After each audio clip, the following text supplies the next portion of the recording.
Assalamualaikum warahmatullahi wabarakatuh. Perkenalkan, nama saya Estefi. Nomor NIM saya yaitu 10511102121. Di sini saya akan menjelaskan PowerPoint saya yang di dalamnya terdapat materi-materi psikologi.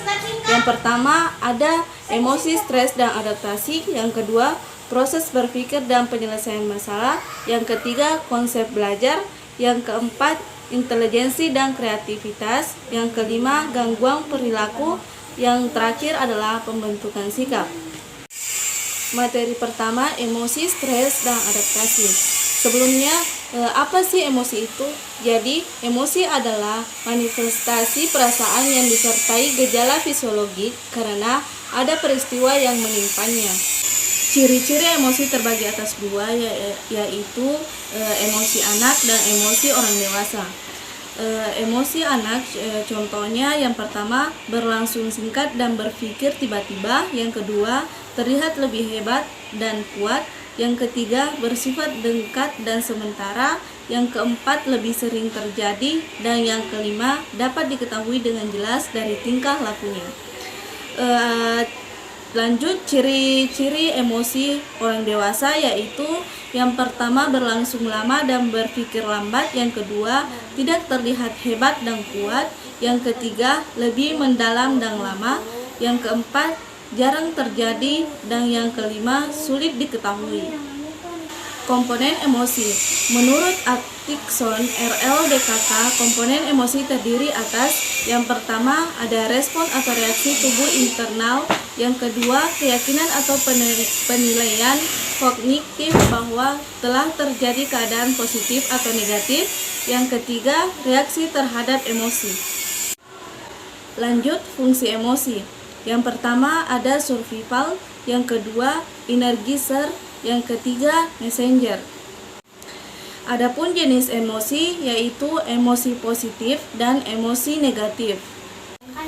Lanjut, apa sih stres itu? Jadi, stres adalah reaksi seseorang baik secara jasmani ataupun secara kejiwaan atau perilaku apabila ada tuntutan dalam diri. Bisa dari diri sendiri maupun lingkungan yang menuntut seseorang harus menyesuaikan diri. Adapun reaksi terhadap stres yaitu reaksi positif dan reaksi negatif.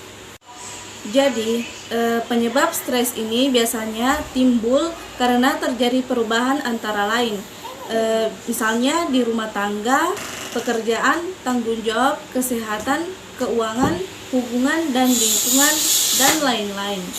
Adapun dampak pada stres yaitu dampak jasmani dan dampak kejiwaan.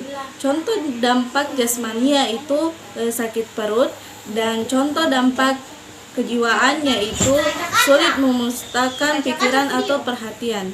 Lanjut, adaptasi. Adaptasi merupakan respon individu terhadap suatu perubahan yang ada di lingkungan yang dapat memengaruhi keutuhan tubuh. Perilaku adaptasi, perilaku membantu kemampuan seseorang untuk menghadapi stresor, diarahkan pada penatalaksanaan stres yang didapatkan melalui pembelajaran dan pengalaman perilaku yang dapat diterima dan berhasil. Perilaku adaptasi psikologis juga disebut sebagai mekanisme coping. Mekanisme ini dapat berorientasi pada tugas yang mencangkup penggunaan teknik pemecahan masalah secara langsung untuk menghadapi ancaman, atau dapat juga mekanisme pertahanan ego yang tujuannya adalah untuk mengatur distres emosional sehingga memberikan perlindungan individu terhadap ansietas dan stres. Lanjut, materi kedua yaitu proses berpikir dan penyelesaian masalah. Berpikir tidak dapat diamati langsung karena merupakan suatu representasi simbolik dari suatu objek, peristiwa, ide, atau hubungan antara hal-hal tersebut. Berpikir tidak selalu memecahkan suatu masalah, tetapi juga membentuk suatu konsep atau ide-ide kreatif. Adapun jenis-jenis berpikir asosiasi yaitu yang pertama asosiasi bebas, yang kedua asosiasi terkontrol, yang ketiga adapun jenis-jenis berpikir asosiasi yaitu yang pertama asosiasi bebas, yang kedua asosiasi terkontrol, yang ketiga autistik atau melamun, yang ketiga berpikir artistik. Lanjut materi ketiga yaitu konsep belajar. Sebagaimana kita ketahui, sadar atau tidak, dalam rentan kehidupan seseorang manusia terjadi proses belajar. Hasil proses belajar dapat dijadikan untuk berpikir, hasil berpikir dapat digunakan untuk memecahkan masalah tersebut. Pengertian belajar itu adalah usaha untuk menguasai segala sesuatu yang berguna untuk hidup untuk kedepannya. Proses perubahan hasil interaksi manusia dengan lingkungan, baik berupa pengetahuan, keterampilan, maupun nilai sikap yang berguna untuk hidupnya.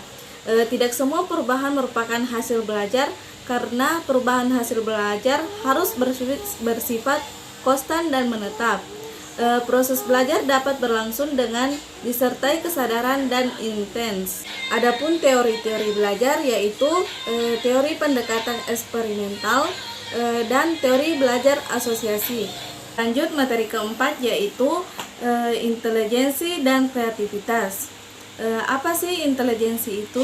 Jadi secara hafifah, kata intelijensi berasal dari bahasa Inggris intelijensi yang artinya menghubungkan atau menyatukan satu sama lain. Adapun faktor-faktor mempengaruhi intelijensi. Yang pertama ada pembawaan, yang kedua kematangan, dan yang ketiga pembentukan. Lanjut pengertian kreativitas.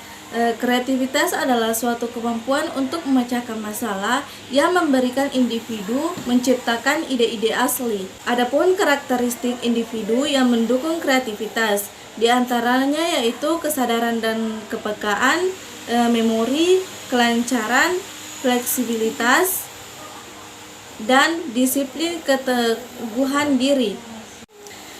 Jadi hubungan intelijensi dan kreativitas yaitu kreativitas berkembang karena dipengaruhi faktor dominasi intelijensi.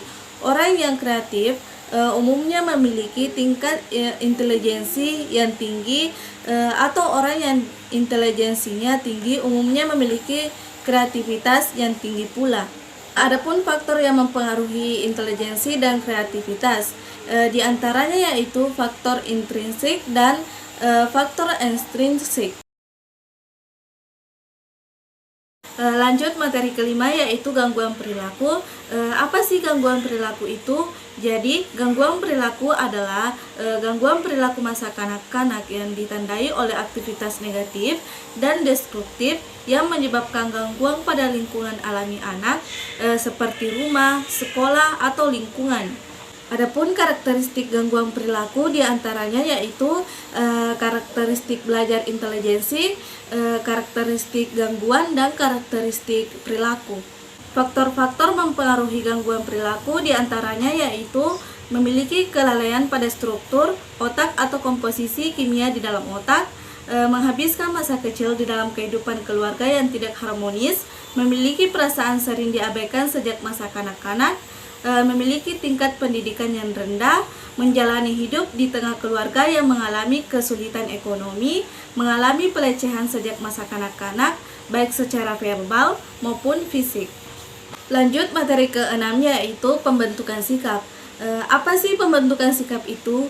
Jadi, sikap adalah keadaan diri dalam manusia yang menggerakkan diri untuk bertindak atau berbuat sesuatu kegiatan sosial dengan perasaan tertentu di dalam menanggapi objek, situasi, atau kondisi di lingkungan sekitarnya. Ciri-ciri sikap yaitu sikap tidak dibawa sejak lahir, sikap selalu berhubungan dengan objek, sikap dapat tertuju pada satu objek dan sekumpulan objek, sikap itu dapat berlangsung lama atau sebentar, dan sikap mengandung perasaan atau motivasi. Faktor-faktor yang mempengaruhi pembentukan sikap ialah pengalaman pribadi, kebudayaan, orang lain yang dianggap penting, media massa, lembaga pendidikan, dan lembaga agama, dan faktor emosi dalam diri individu. Demikian dari saya, lebih dan kurangnya mohon dimaafkan.